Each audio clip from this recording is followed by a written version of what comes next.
Some cool Space Marine lore I learned in Spear of the Emperor.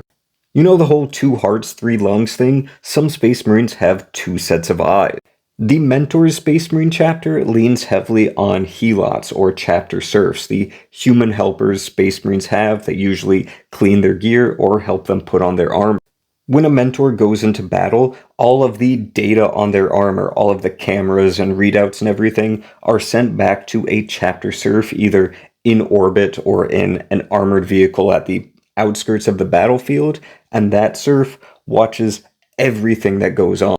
And the serfs are often augmented to process brain things better. So the serfs have a 360-degree view, and they're calling out things that a Space Marine might miss, telling them of targets inside a building that their enhanced vehicle senses can see.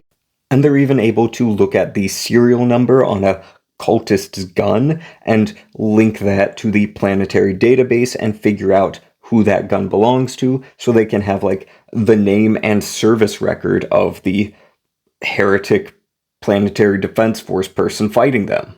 And sometimes those Helots pilot servo skulls that have guns on them, and they're able to give info as well as shoot enemies with the Space Marine. And when the mentors are working in a mentor squad, they have multiple serfs all sitting in the same area, talking amongst themselves, relaying information back to the squad. It's just a ton of combat information. Another cool fact from here, Space Marine blood can work as a combat drug in regular humans. An apothecary of the Emperor's Spears, the blue guys right here, these guys are not the mentors. An apothecary injects his blood into a Helot, and that works as a painkiller and a stimulant for her. I thought that was pretty neat. The book also mentions that the Codex prescribed amount of sleep that a Space Marine should get is 4 hours a day in order to be at peak combat performance. They can obviously go longer without sleeping, but that is the Codex recommended amount. Another interesting thing is regarding the hypno training that Space Marines get when they're neophytes, when they're just going through training and getting the gene seed implanted. Sometimes that information overwhelms them, so they might even forget how to speak for a couple days as their brain processes all that during their training.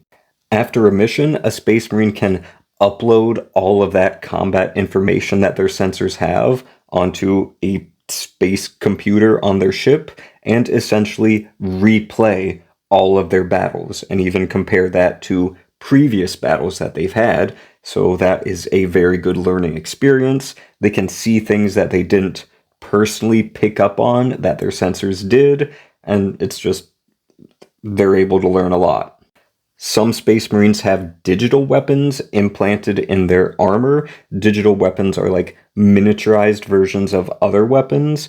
The Space Marine involved here had a las carbine implanted in his knuckles, in the knuckles of his armor.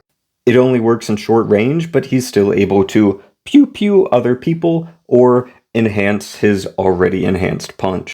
And it is also mentioned that an hour of high-intensity, non-stop, like having to fight to gain even an inch of ground combat, an hour of that level of intense fighting is enough to bring a Space Marine down from supernaturally fast to just incredibly fast in their reaction time. So even though some lore does say that they can fight continuously for weeks, there's obviously some sort of variability there. The book also mentions that Space Marines can read 10 times faster than a normal human, which I personally think is way too low of a number. But those are the interesting factoids that I learned when reading this book that I didn't know before, and I wanted to share.